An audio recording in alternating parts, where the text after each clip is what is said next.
Good evening, welcome. And to everyone out there in Zoom land as well, thank you for being with us virtually. So I am going to ask Amy to come up and introduce our guest speaker for the evening, and we'll kick it off. Thank you, Amy. Good evening, everyone. I'm happy to introduce Tom Weavers. Tom is a horticulturalist at the Minnesota Zoo. His lifelong passion for gardening started working with his great-grandparents in their garden and has led to jobs at the botanical gardens around the country. He has worked at the Minnesota Zoo since 2018. Please welcome Tom. Hello, thank you for having me. As Amy said, my name is Tom. I'm horticulturist at the Minnesota Zoo. I'm here to talk to you today about horticulture at the zoo. It's kind of an oddball in the horticulture industry. It's not really working at a garden. It's not working at a garden center. It's not being a grower. It's kind of a little bit of everything. So it's a really fun, unique area of horticulture that not many people get to see or hear about. If you have any questions, I would like if you could wait till the end because I am easily sidetracked and we'll talk for 25 minutes about one thing. So the Minnesota Zoo is divided up into a bunch of different things that we call trails. Today, I'm going to talk to everyone about what I personally feel are the most botanically interesting trails because being master gardeners, I'm assuming plants are what you want to hear about. My favorite part of the zoo is the Tropics Trail. It's a nearly 2-acre indoor greenhouse. Think Polo, but with animals in the plant exhibits. One thing I really like about the Tropics building that the Minnesota Zoo does that most zoos don't do is we have our plantings themed with the animals that are in the exhibits. So most zoos you go to and the Tropics building is just everything everywhere. You've got plants from Madagascar next to plants from Southeast Asia, next to plants from Mexico. And we decided that we don't want to do that. So we have Madagascar, Central Africa or continental Africa, Asia, and South America animal exhibits. And so we have Madagascar, Central Africa, Asia, and South American plant areas. One thing that isn't themed is our tree canopy. When the zoo was built 40 years ago, it was the Asian tropics. So all of our big canopy trees are Asian ficus species, and we're not going to cut down a 40-year-old ficus just because it's not from the right part of the country. So most of our canopy is things like Ficus benjamina, Ficus elastica, but they are massive 40-year-old trees, so they are filling up the whole building and they're quite spectacular. I am a big fan of palms, so since I've been there, I've been adding more and more palms to the collection. So I don't know how many of you visit the zoo regularly. I should have started with that. Are all of you familiar with the zoo? Perfect. That makes my job a little easier. So I've got pictures of just some of the work that goes on in the Tropics building. We have a large orchid collection that lives behind the scenes. Unless the plants are blooming, then we bring them up. And if they're an Asian orchid, they go into the Asian displays. If they're an African orchid, they go into the African displays. So we got lots of orchids. When I mentioned that the trees are 40 years old, they are big trees. So any pruning work that needs to be done requires some full-sized arborist equipment. So once a year, by once a year, I mean for about 5 months of the year, we do our pruning of the Tropics building to keep all the trees out of the skylight so that everything below gets enough sunlight. So we take this big genie boom lift into the building. We drive it down this little tight, narrow paths. It takes almost 2 hours to drive it from the start of the trail down to the tropical reef. So it is a slow process. And as we do that, we go through, we inspect all the trees for pests. We've found populations of thrips every year. What are our beneficial insects, which I'll talk about in a few seconds. So that's our time to really get in the Tropics building and make sure everything is happy and healthy. We also have a system of what are called lifelines that run along the building. Next time you're at the zoo, if you look up on those beams, about every third beam has a thin wire on it that we clasp into with a harness and walk out on those beams and climb above the trees and prune them from up above. So a lot of work goes into keeping those trees happy and healthy.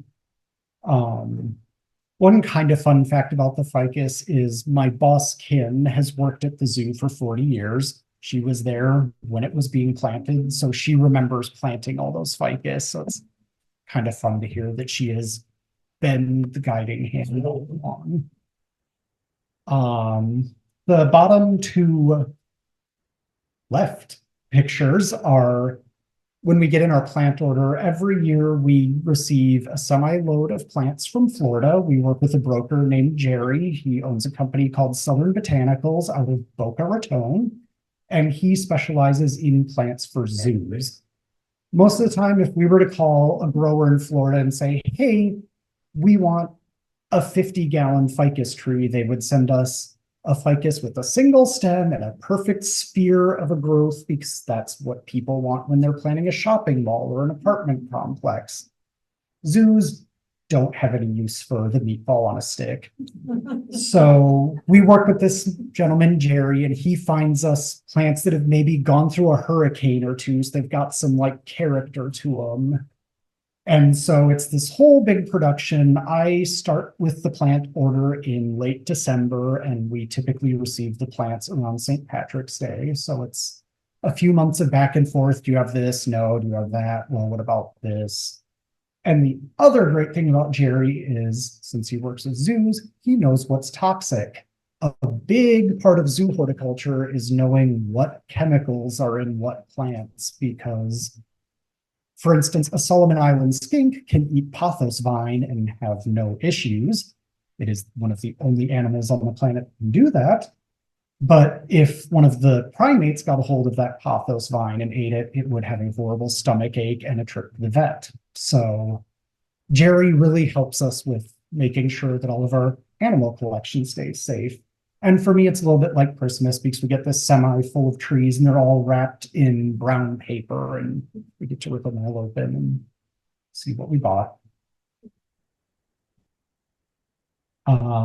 Just some more shots of the Tropics building. We do not use any chemical pesticides in our building, not even things like insecticidal soap or horticultural oil. We are 100% beneficial insect. That's largely guided by our veterinary staff. They're just not comfortable with us. And it's honestly, it's been fine. We water on Mondays and Thursdays. And when we do that, it's all by hand, and we take our hoses and mist all the plants.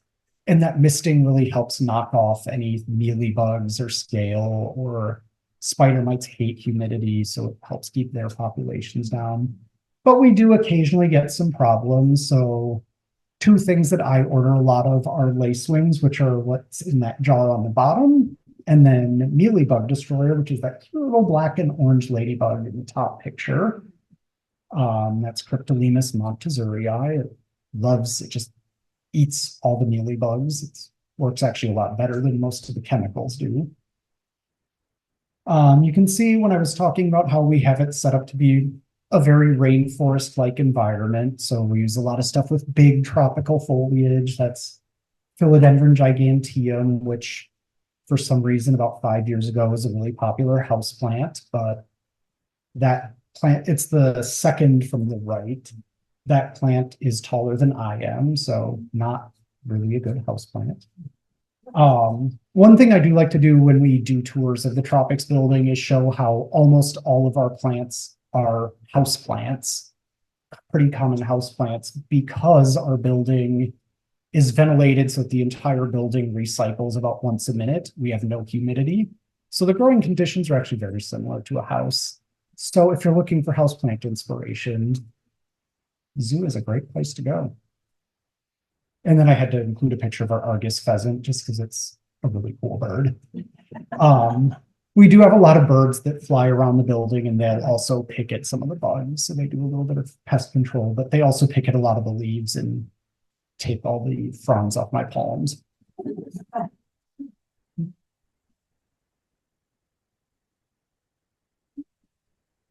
All right, so leaving the tropics building, we have quite a few outdoor displays as well. Our most heavily planted areas are Russia's Grizzly Coast, the Northern Trail, and the Wells Fargo family farm. We also have seasonal containers found along Llama Trek, which is our seasonal exhibit. It's been llamas since I've been there, but I know in the past it's been kangaroos and some other things. And we also have some large containers on our upper plaza and in our east parking lot, or our south parking lot. And then our east parking lot features a native prairie that is needing a little bit of restoration, but still highlights a lot of our native plants and does have rusty patch bumblebee, so it is serving a nice little ecological niche. We also maintain the insides of the exhibits, so it's not just people that we're planting for. We're also planting for the tigers and all the other animals. We just reseeded the grizzly bear exhibit. We planted some new shrub for the black bears. We did a whole planting in coyote last year. So we are planting all over the place. We also go into exhibits and check for any toxic plants that might have seeded in. I'm sure you're all familiar with nightshade. That one, birds love to eat those berries and then spread them throughout the garden. So a few times a year, we have to go through every exhibit and look for nightshade. Grapes are incredibly toxic to canines, and we sure have a lot of grapes on the zoo campus. So we do a lot of grape patrol around the wolf, coyote, and fox exhibits. So it's definitely like not a side of gardening that really gets thought of a lot. My favorite place to do containers is the upper plaza. They're these big, I would say 3.5 foot diameter pots. So they're huge, they get full sun. So we always try to do a big tropical display in them. This year it's going to be those same palm trees and then black and yellow flowers, because I was thinking about bumblebees this year when I was designing it. So stay tuned for that. The horticulture department does all the mowing. We just took that over this year. So we took it over from our grounds department, who just kind of followed a very vigorous golf course style mowing plan. We have worked with our conservation department to develop some different mowing so that we're going to mow it at a 4-inch rate instead of a 2-inch height, so that we can kind of keep some more of those little flowers in the lawn for the bees. And then we're also doing just kind of an in-house trial of various bee lawn mixtures. And that's one of our interns from the conservation department is kind of heading that up. And we're going to test 3 different mixes in 3 different spots around the zoo. And then she's going to monitor the biodiversity of each mix throughout the season, just so we can find something that we think is going to work really well for us while still meeting the director's aesthetic standards. So that'll be a fun project.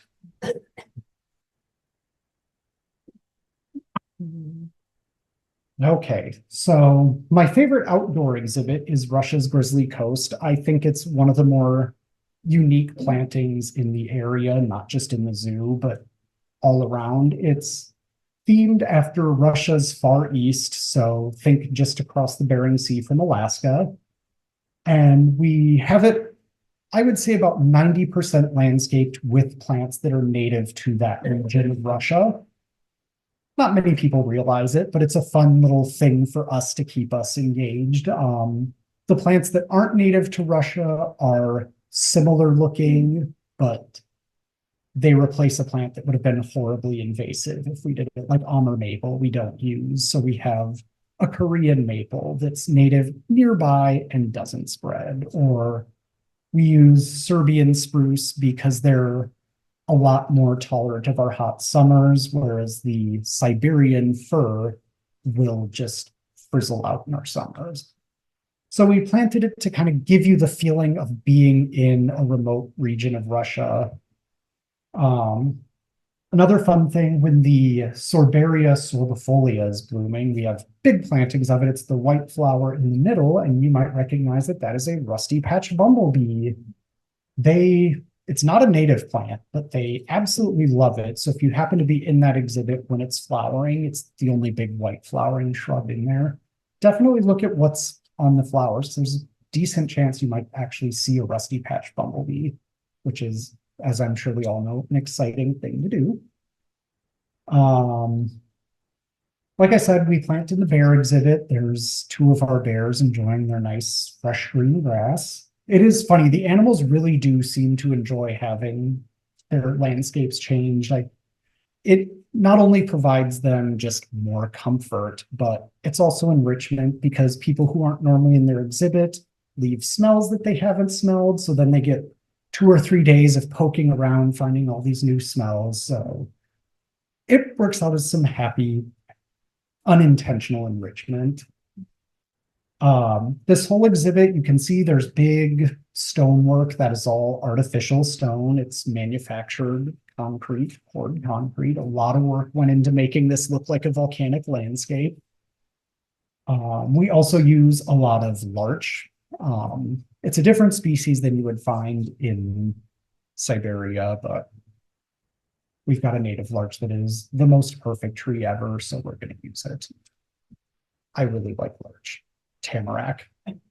Some of the planty highlights, though, that are native to Russia are the Korean pine, Pinus koreana. They line the back of the wild boar exhibit, and those are a plant that is a source of pine nuts. So it's a plant that humans use a lot, but it is also super rich and oily, and it's one of the plants that the animals of Russia use to fatten up for the winter so that they can get through those long, cold winters.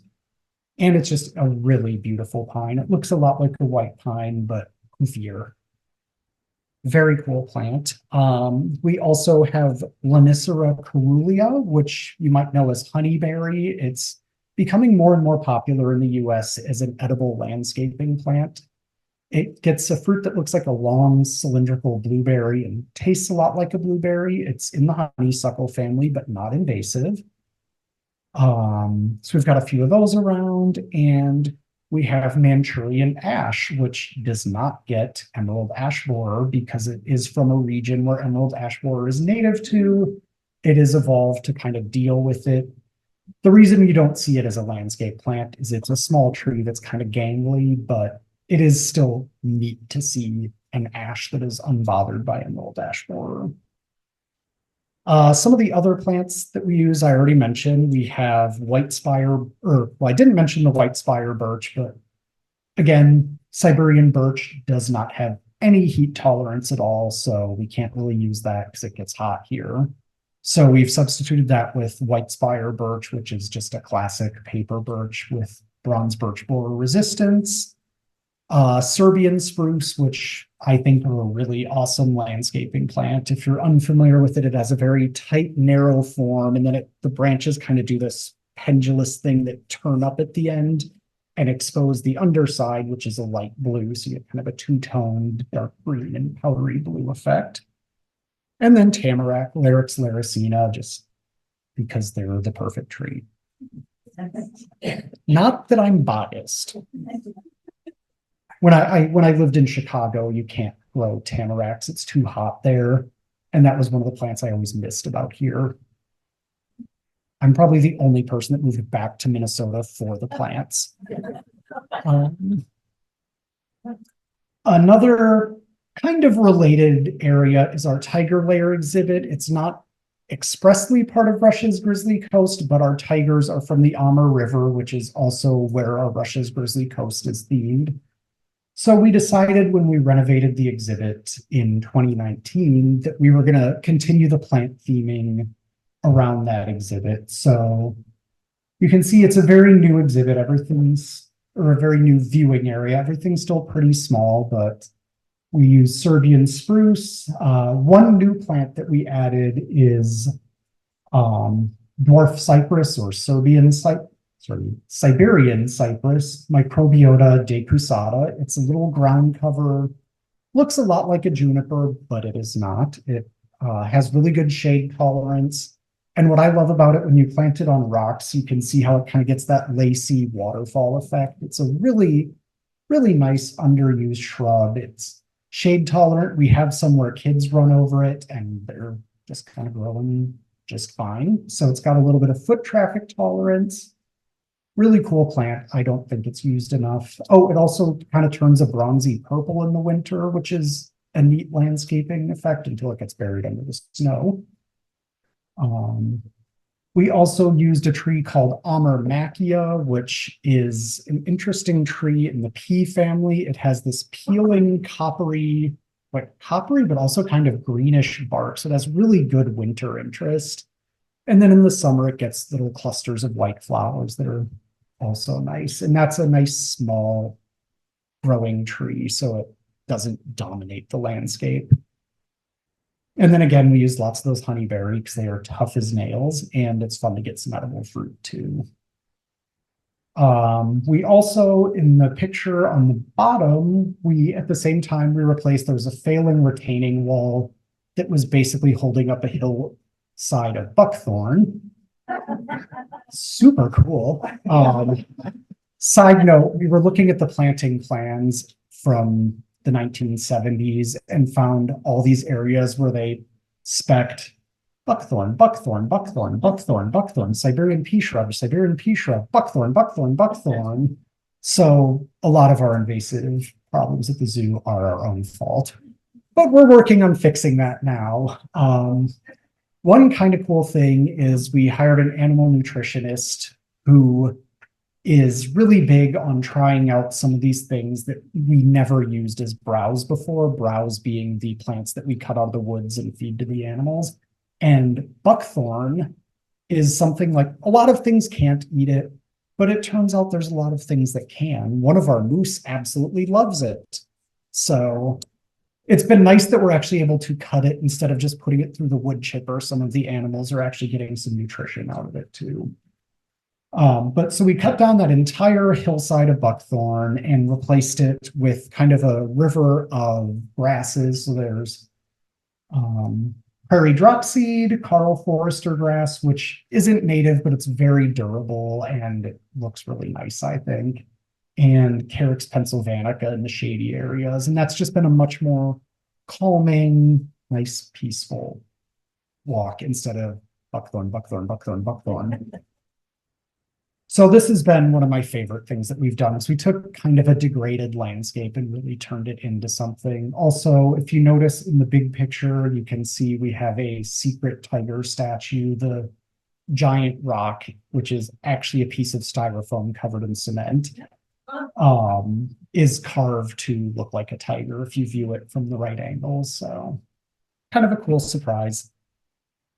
We have some very creative exhibit designers that can make anything out of anything. It's really quite amazing.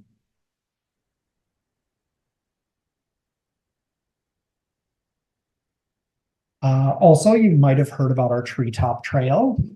I'd be surprised if you haven't. It was kind of a big deal last year. Our monorail went defunct, and as much as we all loved the monorail, it was going to be millions and millions of dollars to get new cars and get it up and running again. And for those who don't know, we are a state agency, so a lot of our funding comes from the state, and the state was like, maybe we could find something better to do with it because the monorail wasn't the most popular thing. So they went to the drawing board and came up with a treetop canopy walking trail.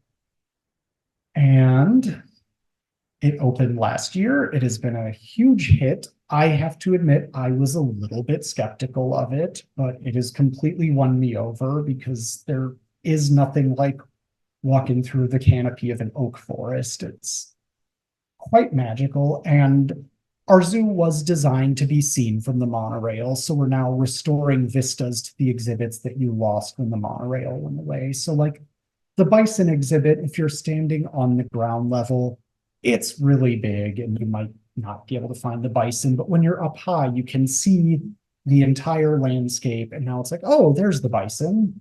So it's really providing a much better viewing experience for the visitors. It's also just, I mean, Obviously, I had a great time taking pictures in the fall. It's absolutely spectacular in the fall. But it's been busy all year long in the winter and the summer, spring, fall, rainy days. You'll still get people up there.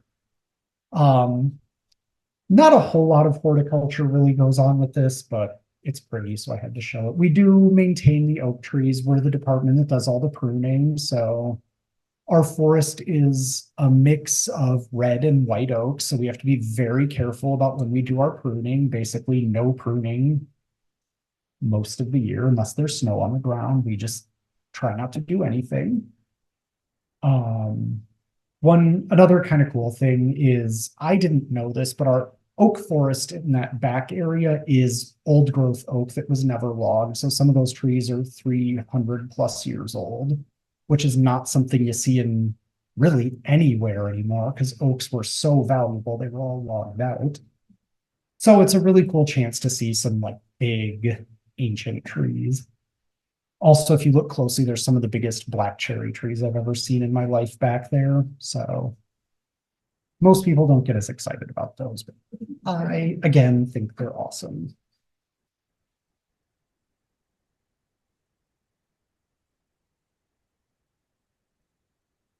I mentioned we have a production greenhouse. It is a 1974 Lord and Burnham greenhouse. If you're familiar, Lord and Burnham is kind of the greenhouse manufacturer. They build like Kew Gardens. They built most of their greenhouses. So they're a very reputable greenhouse company.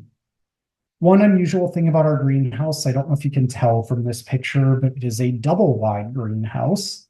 Most greenhouse bays are about 10, 20 feet across, and that's that you can get efficient airflow across. But we needed the height so that we can move large plants in and overwinter them.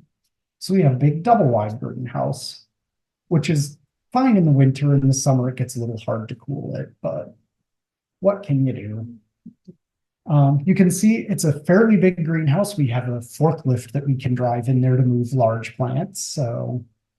And we do get some large plants. I sometimes will plant something and then forget about it for a few years. And that philodendron that was really cute in 2020 is now bigger than I am, and we can't get it out.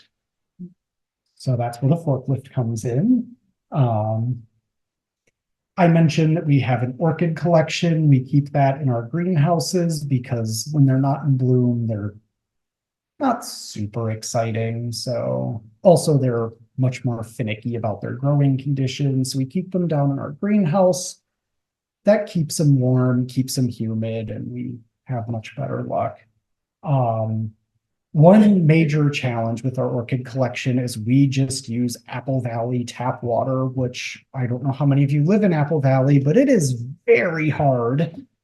And orchids hate that in general. So we kind of are limited to, we found that cattleyas will grow great for us. Dendrobium orchids will grow great for us. Who else can we even grow? I have one Psychopsis. But other than that, everything else, we've tried growing lady slipper orchids, and within a month, they just start to get that salt buildup and fade. So it's definitely a challenge. We're working on getting reverse osmosis system. Our tropics building is on reverse osmosis water. And that happened in 2021. And the change in the plants in there was just outstanding. We used to be on a sulfuric acid injection system, which, are any of you familiar with what that does? It basically, a minute amount of sulfuric acid gets injected into the water, which then interacts with all the calcium, and then it precipitates out so that it makes your water less basic and a little bit more neutral, and then it gets rid of all the calcium and the salts and everything. Well, that system went bad, and it was going to be the same to fix that or just get an RO system. And the RO system is a lot easier to use. We don't have to wear a hazmat suit when we're changing it out because there's no sulfuric acid. So that was a huge improvement, and I'm really hoping we get one for our greenhouse soon because I would love to grow more exciting orchids. We also will grow some of our bedding plants that we use at the zoo. Not a whole lot of them, but things that I can't get from the stores that I would like to have, we will use. Or last year we used a plant called Ruellia in our upper plaza pots. It has little purple bell-shaped flowers. Hummingbirds love it. And we had them all, so it's like, why get rid of these and buy new ones if we're going to use them again next year? So that time we saved all those and brought them down. But mostly the greenhouses are used for things like growing our orchids, holding over plants that we ordered from Florida, and then I got excited and ordered too many of. I don't think any plant person has ever done that. But yeah. We always find a home. So other than our orchids, the greenhouse is largely a holding area for things, although I do have some mahogany trees that I started from seed, because we bought in a mahogany tree and it had a seed pot on it, and I can't not plant the seeds. So we've got like 5 mahogany trees that will go somewhere eventually, maybe. But they're from South America, which is the smallest section in the tropics building. So but that's an aside. So yeah, production greenhouse. We don't spend a whole lot of time in there. I'm really the only one that goes in there.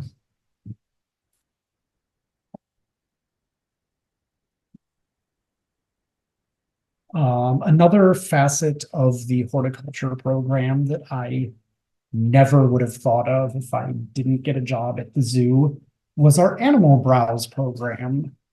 The animals need to eat. We have a lot of trees and stuff on our 485 acres. A lot of it is edible and very tasty. So we work in conjunction with the animal health department. They do most of the browse harvesting, but we'll help them out occasionally. Browse being any leafy branches. There's 2 types of herbivores. There's browsers and there's grazers. I should have started with this, but grazers are the things like cows where they mosey along the ground and eat grass, and then browsers are the things like moose and caribou and all those other things that are eating your shrubs. So, all those moose that are eating your shrubs in Dakota County. We also have a couple garden plots where we grow more horticultural crops for the animal collection. So out at the farm, you might have seen that fenced in area that was formerly part of our farm to fork program. And then once we got an animal nutrition program going, that converted into growing food for the animals. So the first year we did giant pumpkins, which was a lot of fun. None of us had ever grown giant pumpkins before, so they weren't huge, but we did get a couple 200-300 pound pumpkins, which was not bad for novices. And I have a video later of the aftermath of that. We also grow a lot of edible flowers because a lot of the animals, those different colored flowers have different nutrients in the pigments. So that's kind of a nice way to get some different vitamins and things to the animals. A lot of the primates love zinnias because little bugs get in there, so they can pick through and eat all the little bugs, and then it's fun to rip it apart. And who doesn't love ripping apart zinnias? So yeah, we do a lot of that.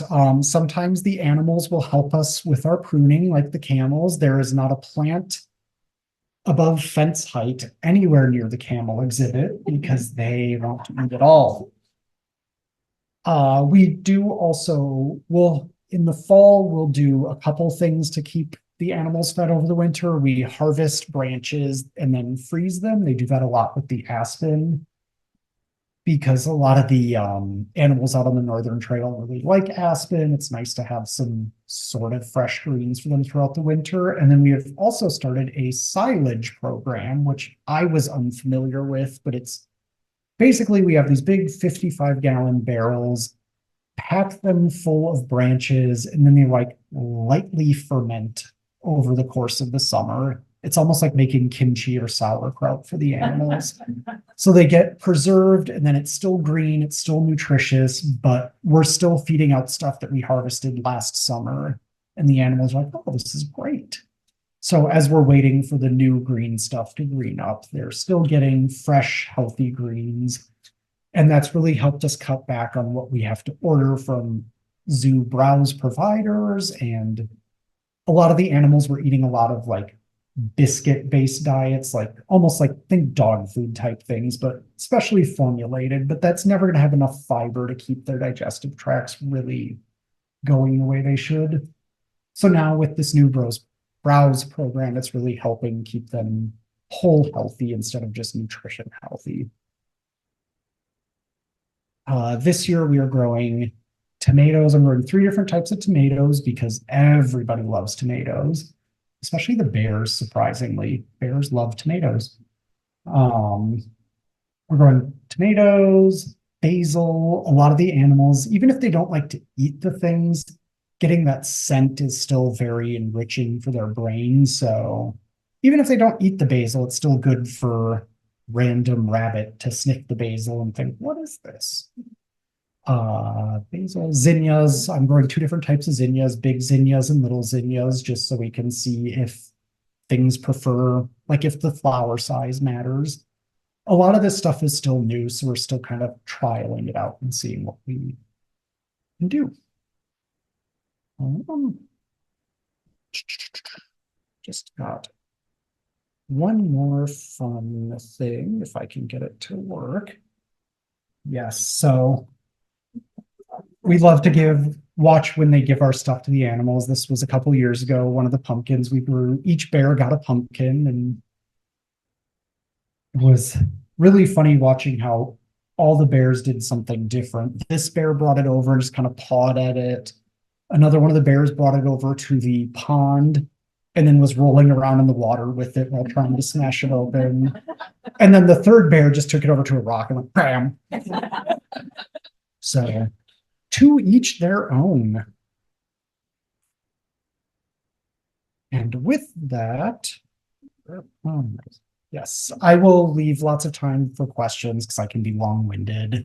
So the question was, do we compost our zoo droppings and all of that? And the answer is yes, we have 2 compost piles at the zoo. We have one out at the farm, and then we have one for the rest of the zoo because the farm animals are kind of a whole separate thing. So we want to make sure that their compost stays separate so that no potential diseases from the main collection gets out to the farm and nothing that the farm could have gets to the rest of the zoo. So we do compost all of their straw, their nighttime cages are lined with straw, and every morning their bedding. Yes, that's the word I'm looking for. All their bedding gets composted. Any leftover branches they don't eat gets composted. Anything that is compostable gets composted. And then we use it in the garden beds and everything. We do not sell it. You used to. I used to buy. Yeah, I've heard stories that they did it, but I don't know why that was discontinued, but it did ultimately get discontinued. You know, so the farm compost definitely was better than when we did the pumpkins. We did one patch we did with farm compost and one patch we did with everybody else compost. And everybody else compost was not that great. The farm compost was really good. The pumpkins we did there were huge. The ones from the other area, not so much. So the question was, do we use our pumpkins in the pumpkin display jack-o'-lantern spectacular? And we do not. All of our pumpkins go to the animals for enrichment. We could never grow enough for what they use for jack-o'-lantern spectacular. But it's fun to have them growing to get people to talk about them. Yes, the question was asking me to describe what the staffing is like. Sorry, I meant to do that and then completely forgot to. So the horticulture department is 8 people. Up until 2 months ago, it was 4 people, but we doubled in size, which is very exciting because 485 acres is a lot for 4 people. There is a horticultural curator who is my boss. Her name is Kim. She's been there since the zoo opened, basically.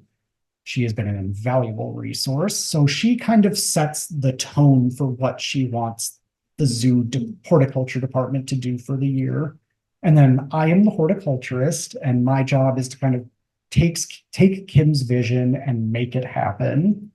And then I also am in charge of like a lot of the ordering and designing of the annual beds and everything. And then with me, there are 6 groundskeepers, and their job is to do a lot of the maintenance stuff like weeding and mowing, mulching, things like that. So we've got 8 of us total, and it's a small crew, but everyone is so good at what they do that we really just whip through everything. And having those extra 4 people has been amazing this year. So the question was asking if we label our plants or if there's anywhere the plants are labeled, and the answer to that is no.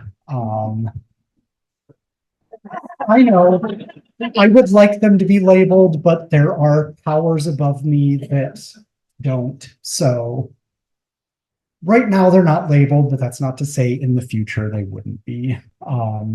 One thing that would help with that is we do have comment cards and comment space on the website, and every comment asking for plant labels would help go towards that goal of getting plant labels. And the question was, what was the white blooming plant on the slide from Russia's Grizzly Coast? Here we go. So plant on the top center, that is Sorbaria sorbifolia, and the bumblebee on it is a rusty patched bumblebee.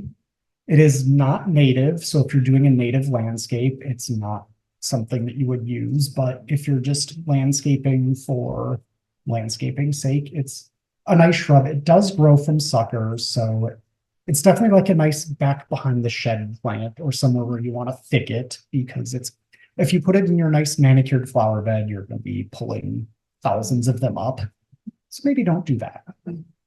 It doesn't seed around. It just like how sumac grows from the roots. It does that same kind of thing. So, but the bumblebees love it. So the question was asking how big our browse program is, and I don't have a quantifiable number on that, but I know that we are giving certain species get like a full trash can barrel full of branches a day. So 30 to 50 pounds of branches a day, which is not an insignificant amount of their diet. I know that our animal nutritionist goal is to get it to as close to 100% as possible. So I know that we will just keep increasing it as much as we can. We have partnerships around Dakota County. We've got an agreement with, what's the big park? Lebanon Hills. They have areas that they have aspen that they don't want aspen. So our browse technician has a permit to go cut some of these unnecessary aspen. There's a lot of churches in the area that have retention ponds that are full of willow. And willow is honestly our #1 browse because everything loves willow. Which I'm guessing if you know anything about willow, it contains a precursor to aspirin, so they probably feel really nice after eating it, but that's just a guess. But there's a lot of places around that have willow that don't want it, which is great because we want willow and don't have it. So we do a lot of offsite harvesting of willow. We sometimes will have agreements with tree care companies from the area where we will tell them what types of trees we accept. And then they have a drop site where they will come and, like, if they're working in the neighborhood and they cut down an elm tree, a lot of things love elms, so they'll drop off all those elm branches, and then we'll come grab it and put it into water, and then that'll get fed out. So it's very quickly becoming a very complex program after years and years of just being us kind of cutting stuff and then saying, do you want this? So it's a very exciting new thing. That is one. So the question was, do we need any buckthorn dropped off? And we have enough buckthorn. So the question was asking if we have any educational programs for youth specifically relating to horticulture. And unfortunately, at this time, we don't, but that is another great thing that you could put in the suggestion box, because our education department is always trying to think of new things. And sometimes it's like if me, the horticulture department, says, what about a horticulture class? Like, or a zoo? But if somebody from outside says, what about a horticulture class? Like, oh, now they're onto something. So I would definitely recommend, if that's something you would want to see, putting it in a suggestion box, because we do actually take that stuff seriously. Yeah, because teaching kids, and you gotta feed them as much as you can. Yeah, we do that. Actually, I did think of a few things. We have a few of our zoo camps that come down to the greenhouse, and I will do tours of our greenhouse. There's one camp that we do where I go out to the woods with them and we talk about native trees and how to identify them and stuff. So we do have classes that have horticultural components, just nothing that's focused on it. So the question was asking about rainwater collection, and on the scale of water that we use, that would really be fairly infeasible for us because we go through thousands of gallons a day and we just would not have the capacity to store that anywhere. So the question was, does anyone go through looking for invasive species other than the buckthorn? Because I've noted things like garlic mustard, and the short answer is yes, we do that. The long answer is 8 people is still a very small crew for 485 acres. So we kind of prioritize like the most egregious things like the Siberian pea shrub and the buckthorn, things that are not super prevalent everywhere on our grounds, but have the potential to spread, because we have sections of the woods that don't have any buckthorn, whereas garlic mustard is just everywhere. So we do pull garlic mustard if we're in an area already that has it. But unfortunately, garlic mustard is just so common that it isn't one of our target priorities. But we definitely, when we see it and we're working in an area, we try to eradicate any invasives that we find. And we're also this year kind of trying to really focus on, after eradicating invasive plants, coming back and putting native plants so that it kind of helps choke out any invasives from regerminating. So the question was asking about augmenting our staff with volunteers, and that's kind of a tricky question. I know we have a lot of very strict rules about what volunteers can and can't do, just based on our unions at the zoo and labor laws and all of that stuff. So I don't really know. I know we do get a lot of corporate volunteer groups come in. I know we've had Toro come in, a group of about 60 people doing buckthorn clearance and stuff. But I also think part of it might be my boss has to request volunteers, and don't know if we're so busy with what we're doing that I think right now getting our shop off the ground is step one. And then maybe once we get that settled, we might think about bringing on volunteers. But right now we're just trying to get ourselves in a place where we know what's going on. Question was the name of the mealybug predator. It is most easily just looked up as mealybug destroyer, which is a nice, easy thing to remember. The Latin name for it is Cryptolemus montezurii, and I cannot spell that. But mealybug, if you look up mealybug destroyer, that will get you the correct bug. It's a little ladybird beetle. They're very small. They're about half the size of the Asian ladybird beetle, but they are voracious. And they're nice because they'll actually get down into the leaves and eat them next to the stem, whereas a lot of sprays miss that. So cool bug. So the question was, how does one get to be a zoo horticulturist? And for me, it was, the job was open and I applied for it. My background is in botanic gardens, so a lot of design, a lot of maintenance, which is very similar. And then all that other stuff about browse and poisonous plants and all that stuff has been on the job training. And that's really kind of the way any horticulture job is. There's only so much that you can learn in school. So much of it is just hands-on. Like, it's such a seasonal job. It took me almost 2 full calendar years before I really felt like I knew what I was doing, because most of your tasks you're only doing for 2 or 3 weeks a year, and then you move on to something else. So it's very hands-on, a lot of on-the-job training. I do have a degree in horticulture, so my background is very plant-based. And the zoo is not that different than a botanic garden from an aesthetic perspective. So having that botanic garden background really helps. The question was, do we ever do any planting for native birds? And the answer is yes. In our dinosaur habitat, it's a play area.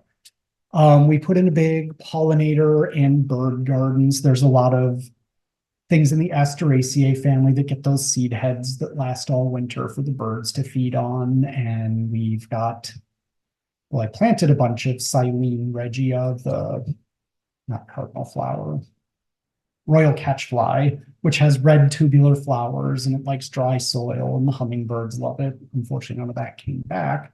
But we do plant berry bushes around. And so we try to have bird gardening around, but there's no real formal bird program. We're really just kind of trying to benefit all wildlife as we plant. Question was, do we use goats that specialize in eradicating buckthorn? And that is a really good question. And the answer is we were so close to doing it. And then our veterinary staff said no, because there is a disease of goats called Yonis. And it's kind of one of those silent diseases that you don't really see until it's too late.